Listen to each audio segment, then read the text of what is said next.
Le focus, c'est le grand départ maintenant pour les athlètes. Les Jeux paralympiques débutent ce jeudi. Il y a 4 ans, on avait retrouvé la Chine, la Russie, le Royaume-Uni en tête du classement. La France, elle arrivait 16e. Devant elle, on retrouvait un peu par surprise la Tunisie. Elle avait récolté 19 médailles, dont 9 en or. Comment expliquer ce succès? Sandro Louitens et Hamdit Lili ont enquêté à Tunis. Top départ pour le 200 mètres de la classe T4. Nous sommes en avril 2016 et le meeting international de handisport à Tunis est un des derniers grands rendez-vous 4 mois avant les Jeux paralympiques. Ici, les athlètes sont catégorisés par discipline, mais aussi par handicap.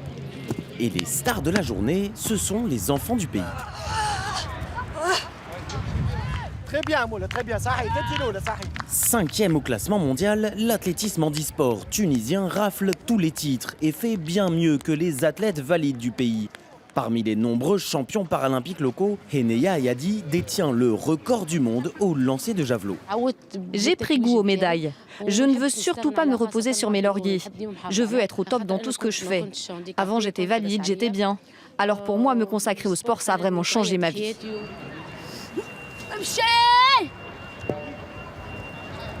À 19 ans, une erreur médicale lors d'une opération coûte à Heneya l'usage de ses jambes. Depuis, la Tunisienne de 36 ans s'entraîne au javelot et au poids toute l'année, 6 jours sur 7. J'alterne. Un jour, je travaille la technique. Le jour d'après, c'est musculation. Je suis une des plus anciennes ici, donc j'aide les autres athlètes. Avant, je ne connaissais pas l'athlétisme. Je jouais au foot avec mes frères. Après être devenue handicapée, quand on m'a dit que je pouvais faire de l'athlétisme, je me suis dit pourquoi pas. Pour les entraîneurs, la formation des athlètes handicapés est un enjeu sportif, mais aussi social. Mohamed Ali a refusé plusieurs contrats à l'étranger pour rester avec son athlète fétiche. Elle a vraiment beaucoup de volonté. Elle n'a jamais raté une séance. Ici, on développe des exercices qui s'adaptent le mieux possible aux spécificités de chaque athlète handicapé. Et puis en Tunisie, on a des recruteurs à l'échelle nationale, des professionnels qui font de la prospection dans les centres pour handicapés, repèrent les talents et les ramènent jusqu'ici. C'est ce que sont venus faire aujourd'hui Morzen et Anwar au centre pour handicapés de la Manouba en banlieue de Tunis. C'est ici que Heneya a été détectée il y a 15 ans. Couture, maroquinerie ou encore soudure. Ici, les handicapés sont accompagnés dans leur réinsertion professionnelle avec, pour certains, le sport en ligne de mire.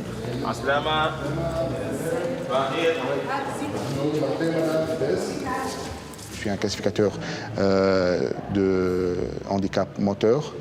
Et il y a des différentes catégories dans les handicaps moteurs. Là, c'est un handicap moteur. Les personnes de petite taille, je fais les tests de différentes articulations de cet athlète-là.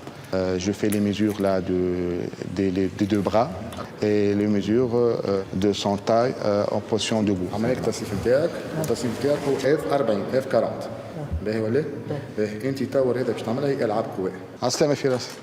Ça va? لاباس؟ مرحبا بيك. نجم تجيني هنا.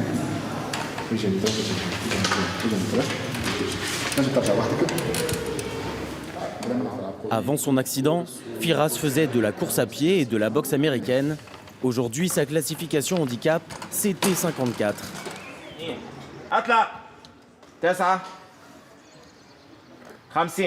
Entraîneurs et recruteurs, tout un réseau de fonctionnaires pilotés d'ici à la Fédération tunisienne de handisport, 250 000 € de budget annuel. Et dans ce bureau, on est méritocrate. Plus il y a de médailles, plus le budget augmente. On a fait un choix, c'est centraliser nos efforts dans une discipline qui est l'handisport et on travaille au sein de comme une famille, quoi. Comme une famille. L'handicapé en Tunisie, il a le sport pour s'affirmer, pour montrer qu'il existe. Les médaillés d'or tunisiens deviennent automatiquement fonctionnaires d'État avec un salaire à la clé et une prise en charge complète. Une motivation de plus pour ces athlètes handisport qui viennent pour la plupart de milieux défavorisés. Les autres handicapés ne vivent pas comme nous. Le sport nous offre beaucoup de choses. Avant d'être handicapée, j'étais comme n'importe qui. Je voulais me marier, avoir des enfants, et voilà tout. Mais depuis que j'ai commencé le sport, que je récolte des médailles, j'ai un objectif. Et finalement, ma vie est peut-être meilleure qu'avant. Une vie meilleure qu'avant, mais pas encore parfaite. Eneya veut désormais épouser son petit ami, devenir entraîneuse et faire importer une de ses voitures pour handicapés, introuvable en Tunisie. Mais d'abord, rendez-vous à Rio pour décrocher une dernière médaille d'or. Et on reste à Tunis où nous attend Mohamed Bzougui. Bonjour, merci d'être avec nous.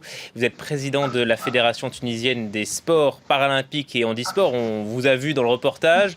9 médailles d'or à Londres, c'était déjà énorme. Est-ce que la Tunisie peut encore mieux faire cette année ? Bonjour, je tiens à saluer tous les téléspectateurs de France 24. Bien sûr, la Tunisie, elle essaye d'améliorer de son statut de leader en athlétisme. Nous sommes classés au niveau d'athlétisme à l'échelle mondiale. On est classé 5e et on espère pendant les Jeux de Rio de 2016 soit être 4e ou 5e. Comment est-ce que vous expliquez ce succès de la Tunisie ?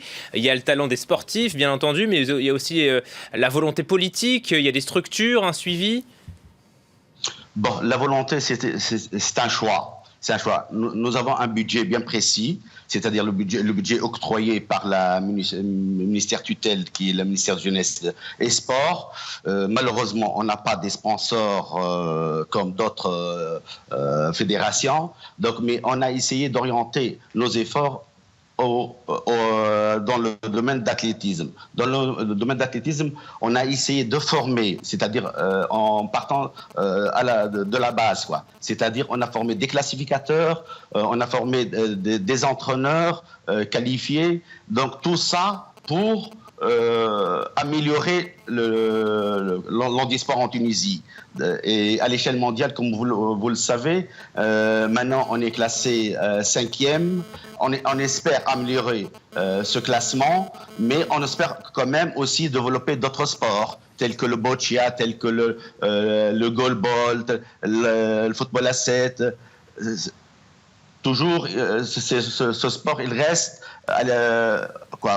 primitif, quoi. Comment ça se passe pour les athlètes handicapés en Tunisie ? Est-ce qu'ils peuvent vivre de leur passion, en tout cas ceux qui participent aux Paralympiques ?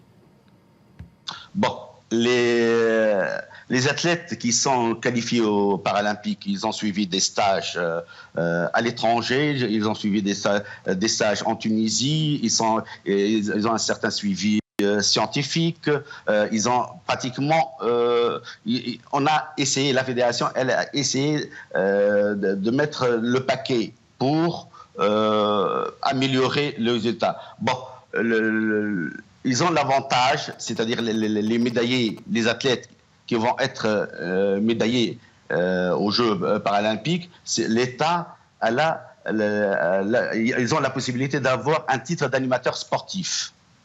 La fédération que vous présidez a été créée en 1988. Est-ce qu'elle a souffert de la révolution tunisienne ?